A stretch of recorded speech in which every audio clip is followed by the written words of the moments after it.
आपको सच्ची बात बताऊं, आप लोगों की उम्र तो खैर मुझसे ज्यादा है। मैंने कई हजरात, मैं सबको तो नहीं कहता भाई, सबका मुझे पता भी नहीं है, मैंने कई हजरात के मामलात देख लिए कि शादी के मौके पे उन्होंने बेहूदगियां नहीं छोड़ी, बदतमीजियां नहीं छोड़ी, और पूरी पूरी रात ना सोए ना सोने दिया। इतनी तेज आवाज से डीजों के आगे नाचे कि अल्लाह की पनाह। पंसुखा के हैं, अपने एक मिलने वाले हैं, रिश्तेदारों ही में हैं। उन्होंने खुदा की कसम मुझे ये बात बताई जो मैं आपको बता रहा हूँ कि बारात गई थी अपने किसी गांव से, बता रहे थे वो, अमरोहा तूफान। और इस तरह का एक वाकया सुवार का भी वो हमने अखबार में पढ़ा था, मगर ये उन्होंने खुद बताया, वो चश्मदीद गवाह हैं, इसलिए मैंने उनका बताया हुआ वाकया मैं आपको सुना रहा हूँ। पूरी रात उन्होंने तूफाने बदतमीजी की, औरतों ने भी बेहयाई की इंतहा कर दी, बेपर्दगी की इंतहा कर दी। बल्कि बताइए, कौम मुस्लिम की बेटियां नाच रही थी डीजों के आगे, और कितनी औबाश निगाहों का वो शिकार हो रही थी, अल्लाह की पनाह। दिन में बारात गई, खैर किसी ने नमाज भी नहीं पढ़ी। बारात जब गई तो उसमें से गाड़ी के गिलास ओपन करके, यानी उसके शीशे खोल करके, जिस्म का जितना हिस्सा निकल सकता था उतना हिस्सा निकाल करके वो नाचते हुए नौजवान लड़के जा रहे थे। उन्होंने बताया, हजरत मैं चश्मदीद गवाह हूँ उस बारात का, कि वापसी में उस गाड़ी का जिसमें दूल्हा बैठा हुआ था, ऐसा भयंकर एक्सीडेंट हुआ कि उस दूल्हा का भेजा पोलोथीन में भर के लाना पड़ा था। मौत आ जाती है जहां घर नहीं होता, बहुतों को तो कफन तक भी मयसर नहीं होता। अल्लाह ताला अगर तुम्हें खुशी दे, अल्लाह ताला तुम्हें अगर मोहलत दे, अल्लाह ताला अगर तुम्हें मुस्कुराने का मौका दे, तो उसे भी इबादत बनाने की कोशिश करो। कि दुनिया में हम और आप जब खूनी रिश्तों के हवाले से सबसे अहम रिश्ता तलाश करते हैं, तो जाहिर है सबसे पहला रिश्ता माँ का है, उसके बाद बाप का है, बाकी रिश्ते बाद में आते हैं। लेकिन आपको हैरत होगी कि माँ बाप का रिश्ता भी इंसानों में बाद में कायम हुआ है। भाई भाई का रिश्ता, कि एक भाई अपने भाई के लिए जान देने का जज्बा ही नहीं रखता, जान दे भी देता है अपने भाई के लिए, इतनी मोहब्बत भाई से करता है। बहन से, ताया चाचा, जब मैंने माँ बाप ही कह दिया तो बाकी रिश्तों की मिसाल देने की जरूरत नहीं है। ये सारे रिश्ते बाद में कायम हुए हैं। सबसे पहला जो रिश्ता इंसानों के दरमियान कायम हुआ है, उस रिश्ते का नाम ही निकाह है, जिसके हवाले से आज हम और आप यहां जमा हुए। और सारे रिश्ते कायम हुए हैं जमीन पर। हाँ, सब जमीन पर कायम हुए। ये सोचने वाली बात है, आप गहराई में जाकर के सोचिए। ये सारे रिश्ते जमीन पर कायम हुए हैं। एक रिश्ता वाहिद निकाह का रिश्ता है। इससे इस रिश्ते की अहमियत का अंदाजा होता है कि ये रिश्ता जमीन पर कायम नहीं हुआ बल्कि जन्नत में कायम हुआ है। और सबसे पहला रिश्ता है इंसानों के बीच का। ये हुआ यूं कि हजरत आदम अलैहिस्सलाम तने तन्हा जन्नत में रहते थे। जन्नत में किस चीज की कमी थी? जन्नत में भी अगर कमी रह जाएगी तो फिर बताओ। वलकुम फीहा मा तश्तही अनफुसुकुम, जो चाहो अवेलेबल है जन्नत में आपके लिए। आप तमन्ना करो, आपके सामने हाजिर है। किताबों में तो यहां तक आया कि एक शख्स कहेगा अल्लाह पाक से कि या अल्लाह तेरी जन्नत में जो मांगो मिलता। अल्लाह पाक फरमाएगा हाँ मिलता। तो कहेगा अल्लाह मैं तो किस नहीं करूंगा। हाँ, वो कहेगा या अल्लाह मैं तो, भैया पता ना कितना जौक होगा उसे किस नहीं करने का। अब उसमें किताबों में मिलता, अब अल्लाह बेहतर जाने वो कहाँ का किसान होगा भाई। कहेगा या अल्लाह मैं तो उससे मना नहीं फरमाएगा मेरा खुदा। अल्लाह कहेगा जब तेरी यही मर्जी है तो तुझे ये सहूलत भी दी जाएगी। वो जन्नत हजरत आदम अलैहिस्सलाम, मगर उनके दिल में ये बात रहती, मेरे मालिक सब कुछ है, मगर मैं जिस जिन्स से हूं, मैं जिस सिन्फ से हूं, या अल्लाह मेरी जिन्स से भी तो कोई हो, मेरा लाइफ पार्टनर, मेरा हमराज़े जिंदगी, मेरा शरीके सफर कोई तो हो मेरे साथ। उनके दिल में ये बात। और फिर देखिए उनकी बाईं पसली का हिस्सा थोड़ा सा बाहर आता है और उनकी आंख लग जाती है। और अल्लाह ताला की शान देखिए कि उसी बाईं पसली से हम सब की माँ हजरत हव्वा वजूद में आती हैं। अब जब उनकी आंख खुली तो उन्होंने उनकी तरफ जब हाथ अपना बढ़ाया तो जाहिर है निकाह होना था। तो इस तरह से ये रिश्ता सबसे पहले इंसानों के बीच में कायम हो रहा है, जिसको निकाह कहते हैं। जोर से बोलिए, जिसको निकाह कहते हैं। वो रिश्ता कायम हुआ और दोनों जन्नत में रहते थे। और तफसीलात तो आपको मालूम है, बस मैं यहां आपको ये समझाना चाहता हूं कि ये वो रिश्ता है जो जन्नत में कायम हुआ है। लिहाजा तुम्हारे घरों पे जब ये रिश्ता कायम हो तो जन्नत का रंग भी नजर आना चाहिए, जहन्नम का रंग नजर नहीं आना चाहिए। ये ना हो कि सुन्नत अदा कर रहे हैं हम अल्लाह के पैगंबर की, उस रिश्ते की सुन्नत अदा कर रहे हैं जो कायम ही जन्नत में हुआ है, और हम क्या करने लगे हैं उसमें कि डीजों के आगे रीचों की तरह नाचने लगे कि बहनोई न माने। अरे बहनोई हमारे ये गुलाम नबी भी तो हैं इनके, जिनके यहाँ से बारात जा रही है शाहनवाज के यहाँ से। ये तो है ऐसे माशाल्लाह प्रोग्राम के हवाले से इतने हसास और इतने मुतहर्रिक कि कई माह पहले इन्होंने तारीखें ले ली। तो ये भी बहनोई हैं। ऐसे वो तमाम बहनोई हजरात, चूंकि इनकी बड़ी पावर होती है भाई, हाँ वीटो पावर है इनके पास है। हाँ, हमारे गुफरान भाई की पावर भी ऐसी है माशाल्लाह।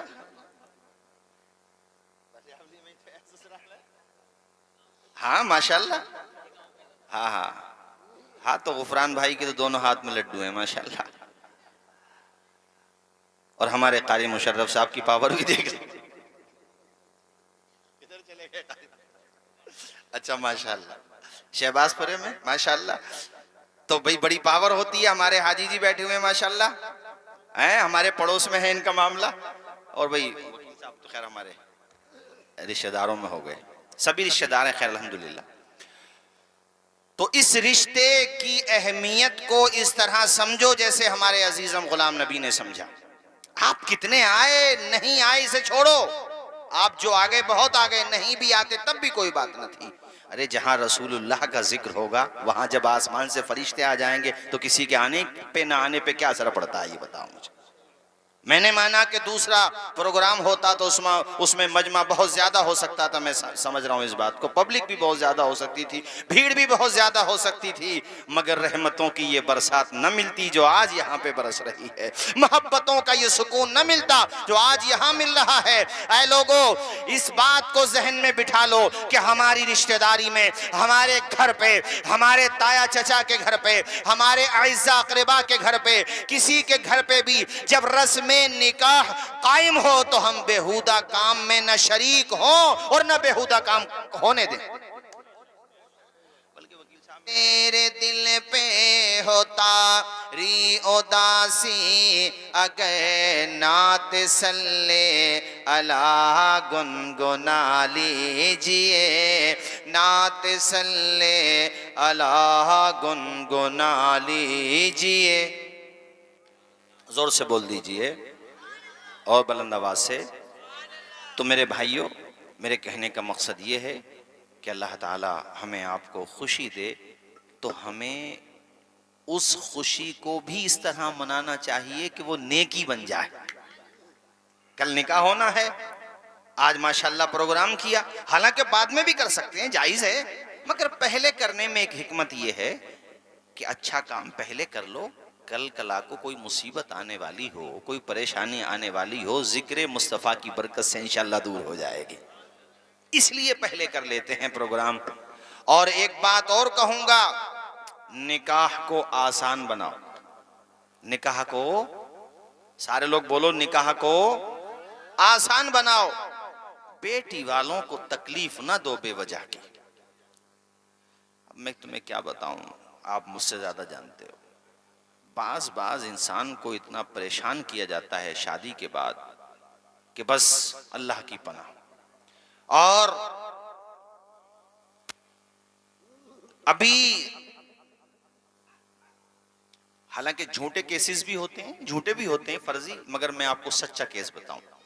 बिजनौर के पास, आइए भाई मोहन साहब, आइए तशरीफ लाइए। बिजनौर के पास हमारे एक आलिम साहब मिलने वाले, खुदा की कसम मैं आपको बिल्कुल सच्ची बात बता रहा हूं, उनकी बेटी को इतना टॉर्चर किया गया, इतना टॉर्चर किया गया, इतना परेशान किया गया। अब बताओ, बाप जो है जब उसने अपने जिगर का टुकड़ा ही दे दिया तो वो मालियत देने में क्या कमी करेगा? मुझे आप ये समझा दीजिए, कहां पे वो चूक करेगा? यार वो अपने आप नहीं खाता, वो ही सोचता हमारी बेटियां खुश रहें। बहरहाल वो मुझे तो ऐसा लगता है कि कब्जे से ज्यादा देता है, जितनी उसकी कैपेसिटी है उससे ज्यादा अपनी बेटियों को देता है वो।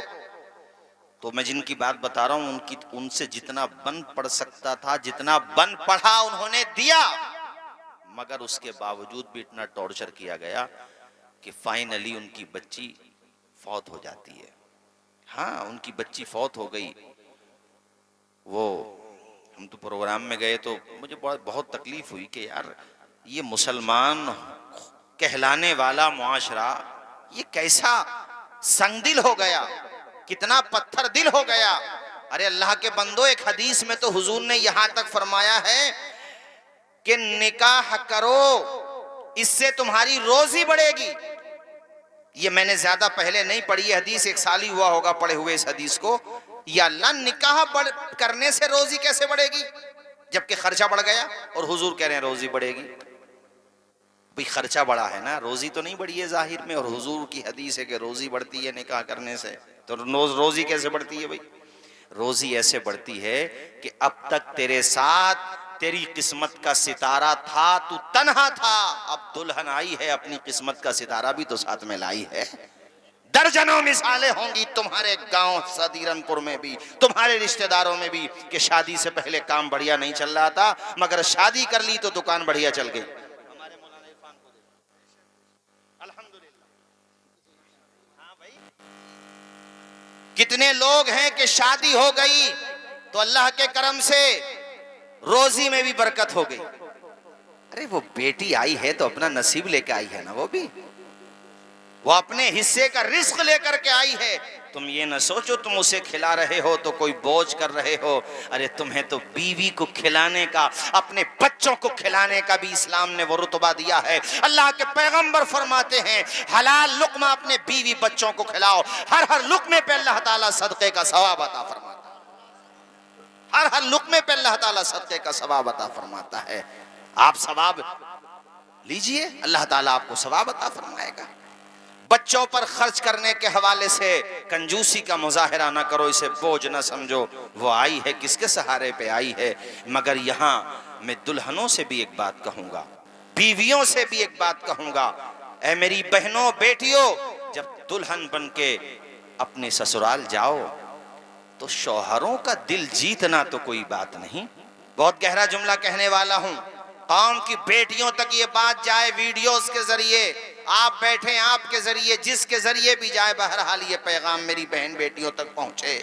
ऐ मेरी बहन बेटियों, अपने ससुराल तुम गई हो, अपने शौहर का दिल जीतना ही कमाल नहीं है, बात तो ये है कि अपने शौहर के माँ बाप का भी दिल जीतो।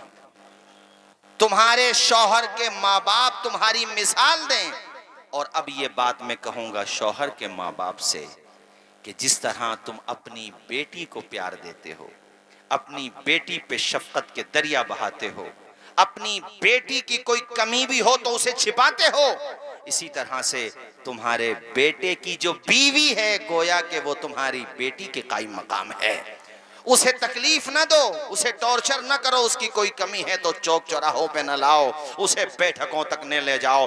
घर की लड़ाई जब बाहर तक जाती है तो वो बुझती कम है, पूरे घर को जला ज्यादा देती है। होता ये है, अपने घर के मैटर को खुद हल करने की कोशिश करो। ऐ मेरे भाइयों, बेटियों को इज्जत देना सीखो। आज किसी पे 5 बेटियां हैं, 4 बेटियां हैं या मुताद्दिद बेटियां हैं, उनसे पूछो वो किस तरह से रातों को तारे गिन गिन करके अपनी रात गुजार रहे हैं। हम लोगों ने ऐसे हालात पैदा कर दिए कि जो खाते पीते लोग हैं उन्हें शादी करना भारी पड़ रहा है, तो बेचारे जो कमजोर लोग हैं उन्हें साथ लेकर के कौन चलेगा भाई।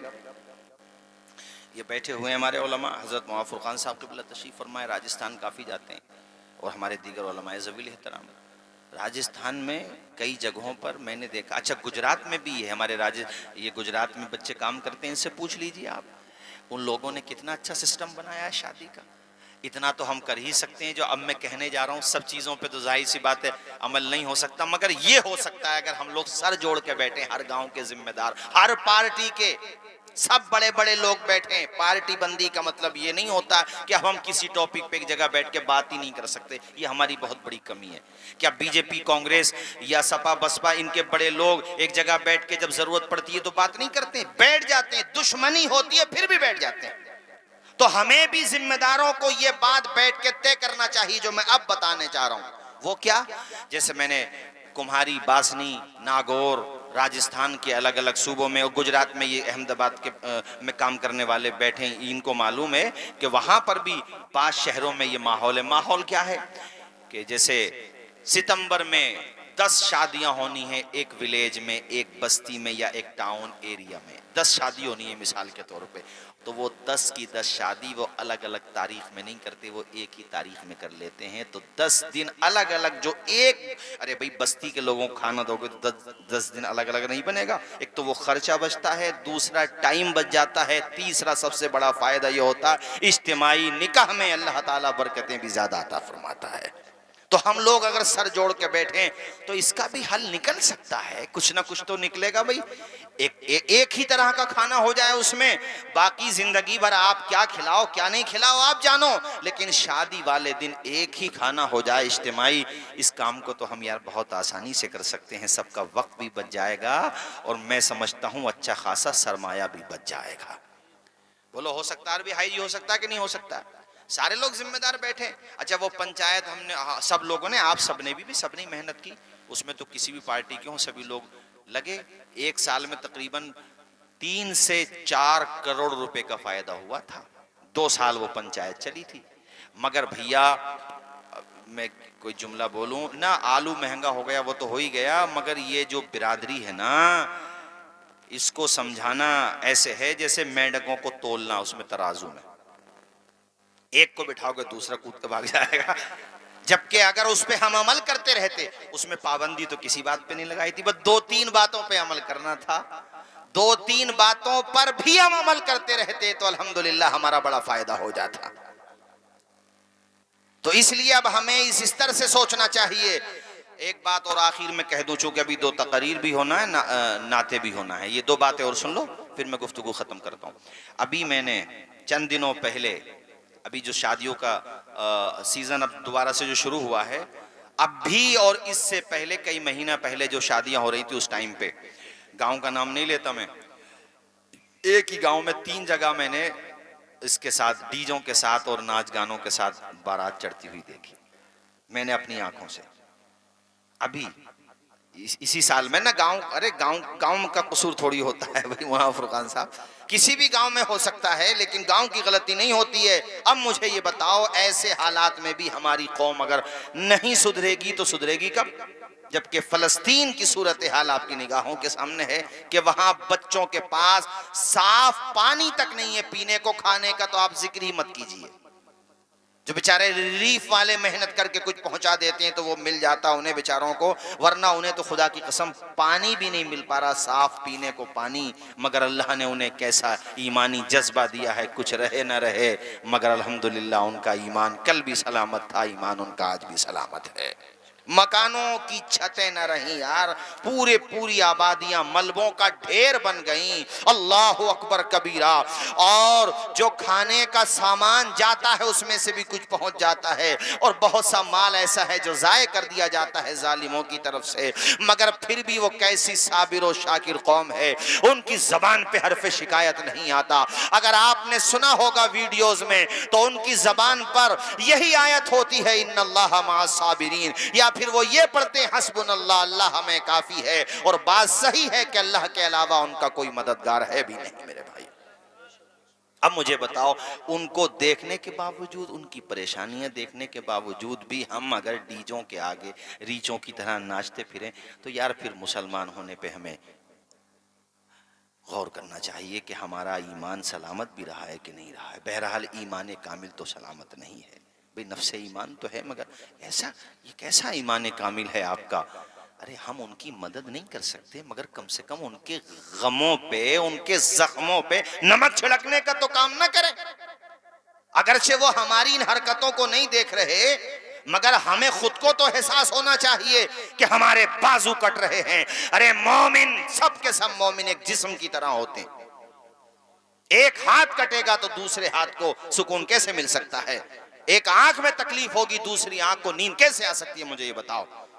तो कहीं पर भी कोई मजलूम अगर सताया पीटा मारा जा रहा है, अरे तुम देखो तो सही, उनके मनाजिर देखो, उनके ईमानी जज्बात देखो। मैंने एक लड़के को देखा, 13-14 साल की उसकी उम्र होगी, पूरी फैमिली उसकी शहीद हो गई है और खुद भी जख्मों से चूर है। उसकी टांग का डॉक्टर ऑपरेशन करने लगे, वहां तो सूरत हाल ये है कि अस्पताल तक सलामत नहीं रहे हैं। ऐसे ही किसी जगह पर मोबाइल की टॉर्च जला करके ऑपरेशन किया जा रहा है, डॉक्टर के हाथ कपकपा रहे हैं, आंखों से पानी निकल रहा है, वो डॉक्टर घबरा रहा है। मगर उस बच्चे के ईमान को सलाम कीजिए, उसके जज्बे को सलाम कीजिए। अल्लाह ताला ने जो इस्तिकामत इमाम हुसैन की खैरात दी है, उस खैरात को सलाम कीजिए कि वो डॉक्टर तो कपकपा रहा है, मगर बच्चे को जब तकलीफ होती है तो वो रोने की जगह कुरान अजीम की तिलावत करने लगता है। वो कुरान पढ़ के हमें एहसास दिला रहा है, ऐ लोगों, मकान की छत न रही, वालिदैन का साया न रहा, भाइयों की ढाल न रही, परिवार वाले शहीद हो गए, मैं खुद भी जख्मों से चूर हूं, मगर देखो मेरा ईमान देखो, भरोसा है तो किसी दुनियादार पर नहीं है, अपने परवरदिगार पर है। तो ये देखकर तो हमारा ईमान मजबूत होना चाहिए, हमारे अंदर ईमानी जज्बा पैदा होना चाहिए। तो मेरे अजीज दोस्तों, ये चंद बातें मुझे कहना थी। एक तो देखो, इज्तिमाई निकाह की कोई सबील निकले, सारे लोग मिल बैठ के बैठे, भाई हमारे गांव में सदीरनपुर में बारातें आना है अक्टूबर में या नवंबर में, 15-20 बारातें हैं, या पूरे शादी का जो सहलक होता है, सीजन होता है, उसमें बहरहाल बैठोगे तो रास्ता भी निकलेगा है? जब हम गौर करेंगे तो इंशाल्लाह कोई ना कोई उसके अंदर सहूलत भी निकलेगी। हम बैठेंगे ही नहीं तो कैसे बात बनेगी? हम गौर करें और सिर्फ अपने बारे में न सोचें, अपने घर वालों के बारे में। यार तेरे चचेरे मुमेरे फुफेरे खलेरे ये सब अपने घर वाले ही तो होते हैं, और कोई रिश्ता ना भी हो तो कोई मोमिन है तो वो हमारा घर वाला ही तो है। सबके बारे में सोचें, उसका कुछ ना कुछ हल निकालें, इंशाल्लाह आप देखें अच्छा रिजल्ट आएगा। अल्लाह ने चाहा, मंजिल को अपना मान लिया, आंखों में अरमान लिया, फिर मुश्किल क्या आसान किया, जब ठान लिया तो ठान लिया। बस ठानने की जरूरत है, मन बनाने की जरूरत है। इंशाल्लाह अल्लाह ने चाहा, मेरे पाक परवरदिगार ने, तो आसानियां हमारे सामने नजर आएंगी। आखिर में मैं जिनकी बारात जा रही, किधर बैठे हैं भाई वो शाहनवाज, चलो, तो मैं उनसे कहूँगा कि कल जब वो दूल्हा बन जाएं, माशाल्लाह ये फूलों का जो सेहरा होता है ये मुबाह है, जायज़ है, इसको बांधने में कोई कबाहत नहीं है। तो सेहरा बन जाए, माशाल्लाह दूल्हा बन जाएं, तो घर से बाहर बाद में निकलें, अपने माँ बाप का हाथ अपने सर पे पहले रखवा लें और उनकी दुआएं ले करके घर से निकलें। चूँकि आज जिस मंजिल पर आप पहुँचे हो, माशाल्लाह इस दिन को देखने के लिए तुम्हारी माँ ने कितनी दुआएं की होंगी, खुद उसे गिनती मालूम नहीं होगी माँ को। तुम्हारे अब्बा ने कितनी दुआएं की होंगी, खुद तुम्हारी माँ अब्बा को मालूम नहीं होगा। तो उनका हाथ सर पे रखवा करके निकलें, बल्कि अल्लाह तौफीक दे तो कदम चूम लें। यार माँ के कदमों के नीचे तो जन्नत है और बाप जन्नत का दरवाज़ा है।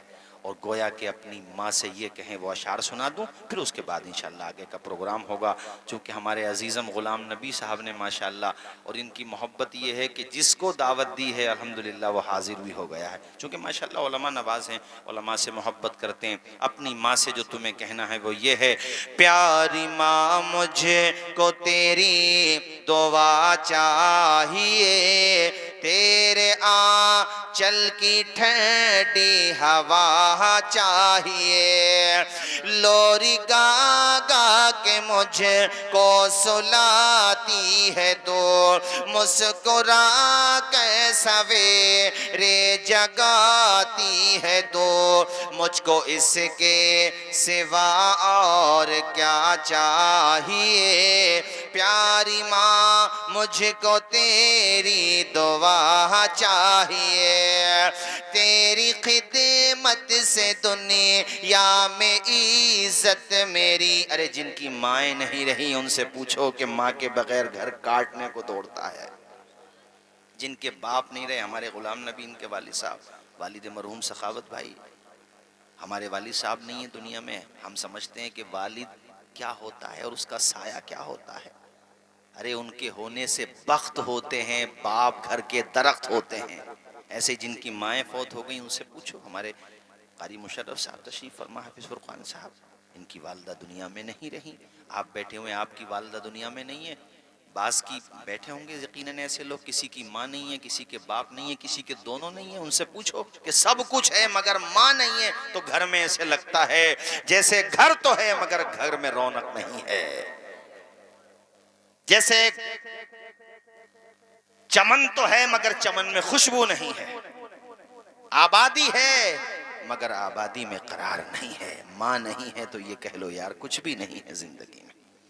तेरी खिदमत से दुनिया में इज्जत मेरी, तेरे कदमों के नीचे है जन्नत मेरी। सर पे साया तेरा उम्र भर चाहिए। प्यारी माँ मुझको तेरी दुआ चाहिए। तेरी ममता के साए में फूलों फलों थाम के तेरी उंगली में बढ़ता चलो। तेरी ममता के साए में फूलों फलों थाम के तेरी उंगली में बढ़ता चलो। बस तेरे प्यार का आसरा चाहिए। प्यारी माँ मुझको तेरी दुआ।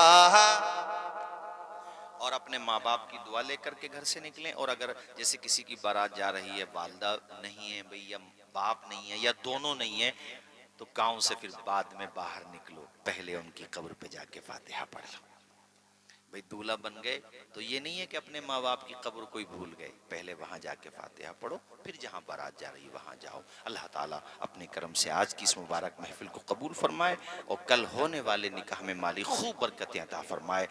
जो ज़ौजैन कल बनने वाले हैं, यानी जो निकाह का रिश्ता कायम होने वाला है, मालिक उसमें उस मोहब्बत की खैरात अता फरमाए जो मोहब्बत आदम और हव्वा को अता फरमाई, जो मोहब्बत हज़रत इब्राहीम खलीलुल्लाह, हज़रत हाजरा और सारा को अता फरमाई, जो मोहब्बत अल्लाह ताला ने अपने फजल व करम से हमारे प्यारे नबी और जुमला अज़वाज मुतहरात को अता फरमाई। अल्लाह ताला उस मोहब्बत की समंदर के चंद छींटे अता फरमा दे जो मोहब्बत अल्लाह ताला ने हज़रत मौला अली शेर खुदा और हज़रत खातून जन्नत फातिमा ज़हरा के दरमियान अता फरमाई।